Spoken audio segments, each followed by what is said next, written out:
যখন অ্যাকশন করি তখন হচ্ছে ভাইয়া রোমান্টিক, কারণ আমি অ্যাকশনও যেরকম রোমান্টিকও সেরকম।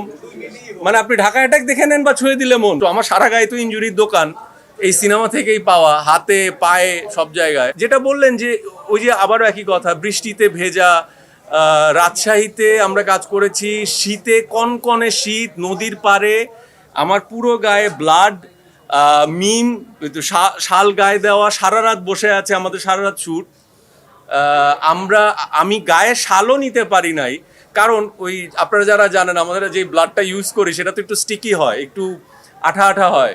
তো শাল গায়ে দিলে ওটা লেগে যাচ্ছে, কন্টিনিউটি নষ্ট হবে।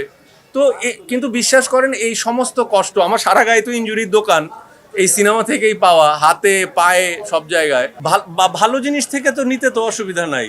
আমরা সারা জীবন এই অ্যামিনাল কি আমি বলি নাই, কিন্তু চাকরি থাকবে না আমি বলি নাই, কিন্তু এখান থেকে কেউ বলছে। এনিওয়ে, জোকস অ্যাপার্ট, সবই হাস্যরস।